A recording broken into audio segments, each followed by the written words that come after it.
తిరుపతి జిల్లా డక్కిలి మండలం అంబేద్కర్ గురుకుల పాఠశాల. నిన్ననే ఒక పాప, ఆ పాపది రాపూరు మండలం గెలుగుపాడు గ్రామం. ఆ పాప ఇంటి పేరు అడసనపల్లి షరీనా. వాళ్ళ నాన్న పేరు రవి, వాళ్ళ అమ్మ పేరు నిరోష.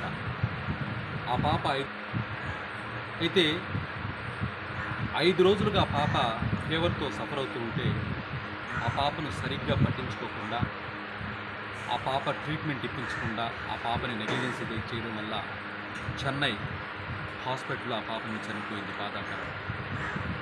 ఆ బిడ్డ మీద ఎన్ని ఆశలు పెట్టుకున్నారు తల్లిదండ్రులు. ఆ బిడ్డని ప్రయోజకురాలుగా చేయాలని ఎన్ని కూడా కలలైపోయాయి. బాధాకరం. సో ఇవాళ all India SC ST BC and minorities unit forum జాతీయ ఉపాధ్యక్షునిగా నాతో పాటు మా టీం అంతా కూడా రావడం జరిగింది.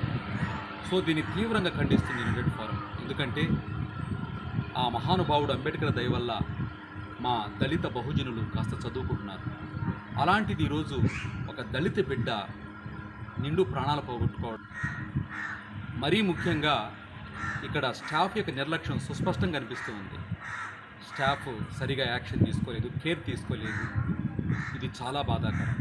మరి ఈ పాఠశాలకు శ్రీదేవి గారని ఆమె ప్రిన్సిపల్గా ఉన్నారు. She belongs to Brahmin community. అసలు ఈ మనువాద మాకు చదువు దూరం చేశారు, మమ్మల్ని అంటరాని వాళ్ళుగా చేశారు, మాకు చదువు లేకుండా చేశారు, మాకు హక్కులు లేకుండా చేశారు, మమ్మల్ని బానిసలుగా చేశారు, మమ్మల్ని ఊరికి దూరంగా పెట్టారు, మమ్మల్ని నీచంగా చూశారు. అలాంటి మాకు ఒక మనువాద భావజాలైనటువంటి ఒక బ్రాహ్మణుగా ఉండడం అనేదాన్ని నేను తీవ్రంగా ఖండిస్తున్నాం. బట్ బ్రాహ్మణులు కూడా మంచి వాళ్ళు ఉన్నారు, మానవత్వం ఉన్నవాళ్ళు ఉన్నారు. నా స్నేహితులు బ్రాహ్మణులు ఉన్నారు. బట్ అందరినీ నేను అనడం లేదు. ఎవరైతే ఈ భావజాలం కలిగి ఉన్నారో వాళ్ళని మాత్రం నేను ఈ మాట అంటున్నాను. ఇది తీవ్రమైనటువంటి చర్య. ప్రభుత్వం చర్య తీసుకోవాలి. ఎడ్యుకేషన్ మినిస్టర్ ఒక దళిత బహుజన స్కూల్కి ఒక అగ్రకుల స్త్రీని ప్రిన్సిపల్గా పెట్టడం ఎంతవరకు న్యాయం?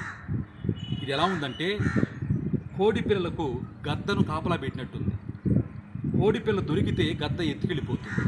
అలాంటి గద్దని కోడి పిల్లలకు కాపలాగా పెడితే ఆ గద్ద కోడి పిల్లని తినేస్తుంది. అదే జరిగింది ఇక్కడ.